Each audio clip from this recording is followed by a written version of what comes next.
Yes. What I have to say may not be totally correct, and I'd like you to correct me if that's warranted. Appears to me, and from what I read in a lot of media, federal government spending is totally out of control. As we sit here right now, the federal government does not have a budget. From what I understand from, depending upon who you listen to in the media, the reason we do not have a budget is because Congress doesn't have the guts to pass one, to pass a deficit budget in the face of the mentality of the American people on this spending, in the face of what we're at. My question to you as a Republican, what is the Republican Party doing to try to do the responsible thing financially and pass a budget for the federal government? Well, first of all, what they're doing, John Boehner and the members of the House Republican Conference are decrying that as loudly as they can. But when you have a blackout from the mainstream media on that happening, I mean, what you're hearing right now about all of the events going on is so limited. If this had been Bush and all of the troubles going on, can you imagine what they'd be doing? Now, I would have decried that as just posturing and trying to whip up a hysteria. So in some ways, I like them quiet and reporting just for a day and then letting it go. But when the Republicans are saying this is wrong, the American public knows we're broke. We're a bankrupt country. The bearings are being burned up on our printing presses for the dollar bills. And now you're unwilling to do a budget hearing process like we would normally do during an off-year campaign cycle because you know you're in trouble.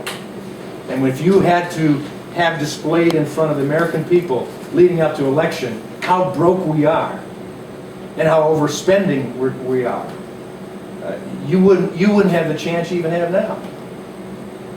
Now that's what John Boehner and others are speaking like and holding press conferences with press not reporting. And that's frustrating. But I think the American public needs to know, and that's where our echo chamber can start talking about it, saying it is unconscionable for Speaker Pelosi to not start the budget process where it must start in the House, and say we are either going to now start cutting, holding the line. As you know, I say holding the line now has to mean cutting, like the rest of us do, and then debate that budget.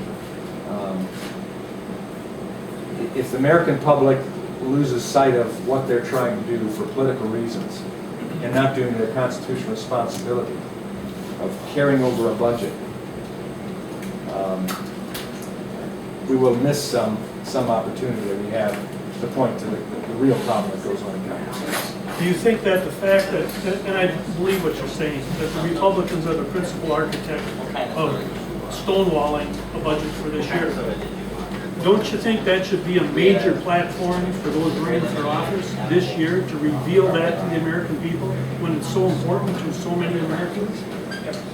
I think it should be. I think it should be part of the process. Yeah, absolutely. As it becomes more clear what they're doing. I mean, as long as they will continue in session after this July recess, I mean, you have to assume that Pelosi is going to come back and start a budget process. If she doesn't, which we entirely expect, that's the time when we don't cry wolf, we cry, it's happening. American public wake up. I certainly would be crying, but I have to be the nominee first.